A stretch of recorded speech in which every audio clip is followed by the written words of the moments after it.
I'm here today with Stephen Goh, CEO and co-founder of Migme. Stephen, thanks for your time. Oh, thanks. Can you explain a little bit about Migme and really its evolution to today?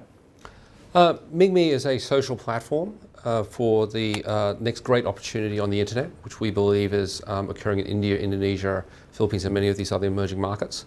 At its core, it is a social network. It's not a social network like Facebook or Twitter. It's modeled on 3 East Asian social networks, and we are making it right for our own purpose and making substantial ground in all those 3 countries. We're very excited. And so how does it work? How does it function? If you imagine social networking is about engaging you in a playful fashion to get you to play and engage with it more, and creating media, whereupon it creates small audiences. That is the essence of what a social network is. Migme is the right playful network for, once again, this next emerging arc for the rest of the world. Unlike, say, the westernized social networks, which in doing so gather your data and as a result monetize by targeting advertising, we are taking the East Asian approach by creating gaming and premium experiences inside a social network and monetizing in that fashion. So is it about building communities that just continually interact? Yes, it's about building playful communities on Mig. And so your growth to date has been rapid, but I believe you've got significant growth opportunities ahead as that East Asian arc develops and grows itself. Yep. There's the first internet that you and I are experienced with growing up in Australia or the US and elsewhere, where there are several hundred million people, and that internet is maturing. There's an East Asian internet which comprises of China, Japan, Korea, Taiwan, which has hundreds and hundreds and hundreds of millions of people on it, which is a different flavor and a character to our first world experience, first world westernized experience. And now there's this developing arc, all driven by $70 Android phones across Indonesia, India, Africa, Middle East, all these countries. And Migme is focused on that next arc. It's growing substantially through Fan Get Fan. And we also have an amazing shareholder, which is Foxconn. Foxconn does directly makes 1/3 of every mobile phone produced on the planet, and it's in the value chain for another 1/3. So we're really excited to have them as a shareholder. They've been incredibly supportive and helpful in opening the doors and helping us get customer traction on the ground. That's been absolutely awesome. It's growing. It's starting to grow in leaps and bounds organically now. Yeah. And your plans for the future? What are some of the milestone sort of signposts that people should look for over the coming months? Unlike the Facebook business model, which makes its money through advertising and holds content creators hostage to their own audiences, we work with media partners to build audiences on Mig, and we unlock value with them.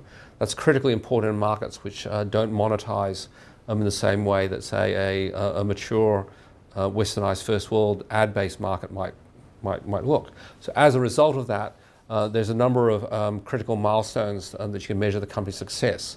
The 3 immediate measures are monthly active users, the amount of revenues that we drive per quarter, and ultimately the profits we derive from them. How we make progress there is either by working with handset partnerships to get onto millions, tens of millions, or potentially hundreds of millions of phones pre-installed, working with artists and celebrities who are building business models on Mig, which they may not be able to do so in any other media, and drive revenues. We recently signed a deal with CAA Kwan, which is a creative artist in India, that they have 80% of Bollywood. That is very, very exciting. How do we bring in other apps and games and services which create these valuable interactions which lead to monetization? Once again, there are examples coming out of East Asia where some of these companies are, their valuations ranges are absolutely astounding. We are hoping that if we can mirror any of that success for the markets that we are in, our shareholders will be very happy. And in terms of maybe some financial successes you've had to date, are there any of those that you could touch on? I think the operating metrics speak for themselves. In the last quarter of December 2014, so quarter on quarter, we had 10 million monthly active users, and we're doing 570,000 for that quarter. The next quarter, we had over 14 million monthly active users and did 1.1 million. The quarter after, we had over 19 million monthly active users and did over 2.2 million. In the last quarter, we now announced that we had more than 24 million monthly active users, and we did over 3.7 million. It appears that growth rate is continuing. We're really, really excited. Yeah. really stoked. Yeah.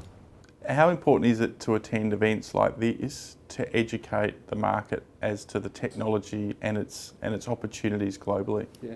I think Migme is a relatively unusual company in Australia in one way because it's got such a different business model compared to any company that might be applying a similar business domestically.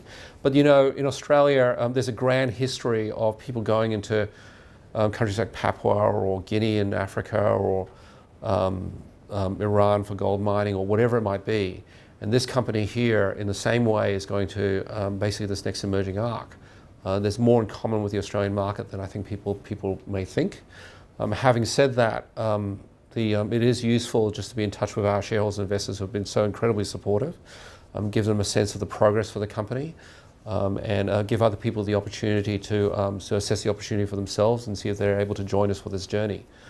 It may come a time when, and we hope that in the fullness of time we're able to get proper recognition for the value of this company on an international scale. Stephen, thank you very much for your time. Cool, thanks.